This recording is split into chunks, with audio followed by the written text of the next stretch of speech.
Los suelos cumplen con funciones indispensables en nuestra vida. Una de ellas es que nos proveen alimentos. La calidad nutricional de estos alimentos va a depender de la calidad de los suelos.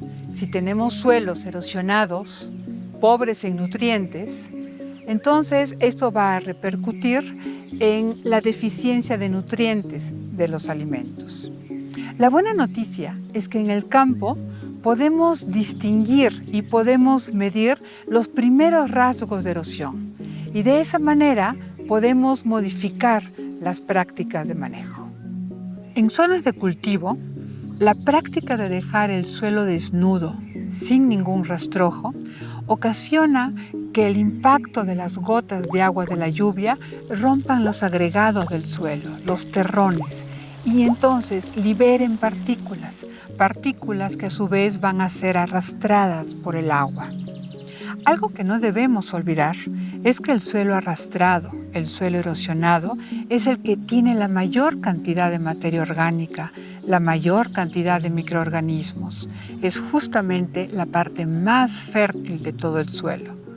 Por eso la intensidad de la erosión va a tener consecuencias en la dificultad en rehabilitar los suelos. Si la erosión es superficial, quizás podremos recuperar su calidad más fácilmente, pero a medida que la erosión es más intensa, el trabajo será más difícil y costoso.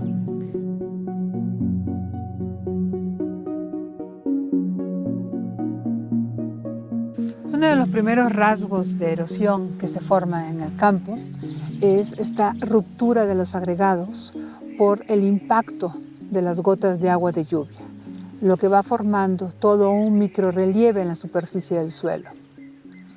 Como consecuencia de la ruptura de los agregados, lo que también vamos a ver es la liberación de partículas que posteriormente van a ser arrastradas por el flujo del agua.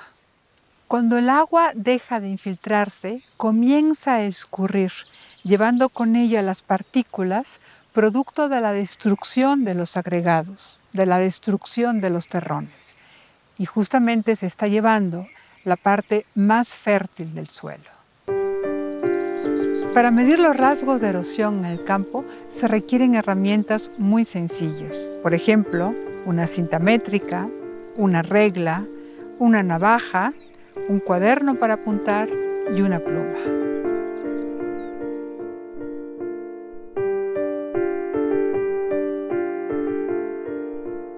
La densidad aparente es la relación entre la masa del suelo y su volumen. La masa del suelo está compuesto por la parte sólida del suelo, tanto mineral como orgánica, mientras que el volumen del suelo va a estar compuesto por los poros, que pueden estar cubiertos de agua o bien de aire.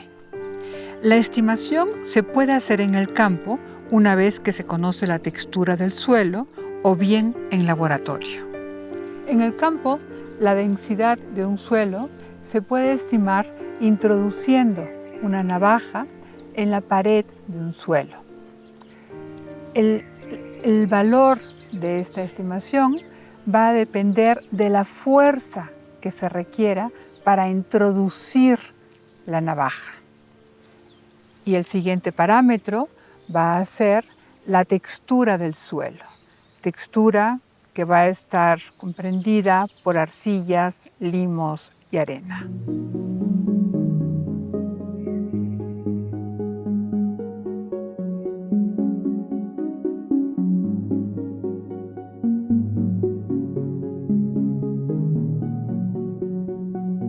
Hay otras formas que expresan una mayor erosión en el suelo y que podemos medirlas y monitorearlas en el campo, como por ejemplo los pedestales.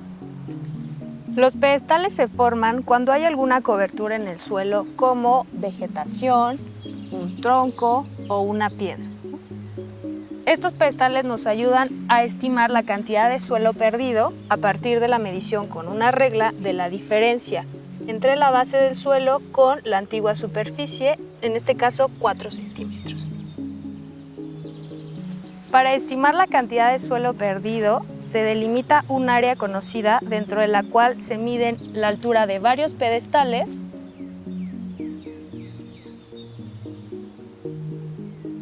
y entonces la altura promedio de estas mediciones se multiplica por el área conocida y por la densidad aparente y así obtenemos el estimado.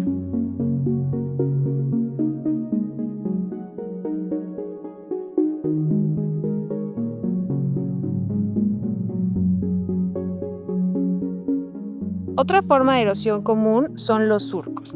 Estos se forman por un escurrimiento continuo en el tiempo que va excavando el suelo. Generalmente no son más profundos que 20 centímetros y pueden borrarse con instrumentos agrícolas. Estas formas de erosión también pueden medirse en campo y solo necesitamos una regla y una cinta métrica. Para esto se requieren 3 mediciones: la profundidad del surco, el ancho del surco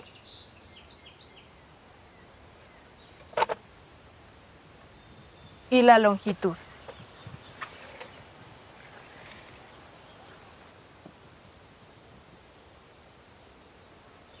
El volumen obtenido se puede convertir en peso de suelo perdido multiplicándolo por la densidad aparente. Un rasgo de erosión más intenso son las cárcavas. Estas se miden de manera similar a los surcos, a partir de la profundidad, el ancho y el largo de la cárcava.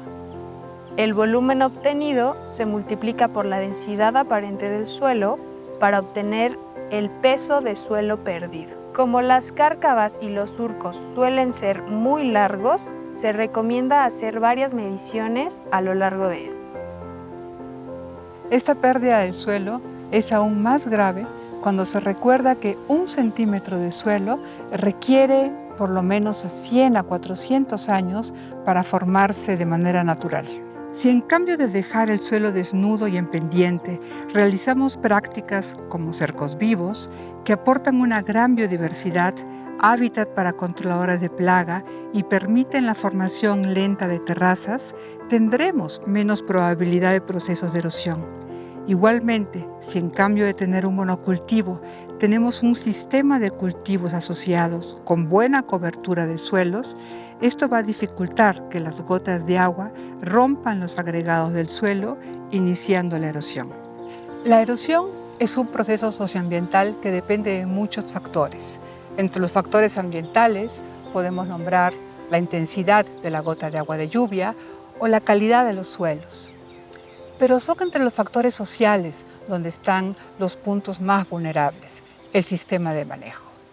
Entonces, la erosión es un proceso cuyos rasgos se pueden identificar en el campo, se pueden medir, se pueden monitorear, pero más importante aún, se pueden evitar a través de un sistema de manejo que promueva la cobertura del suelo.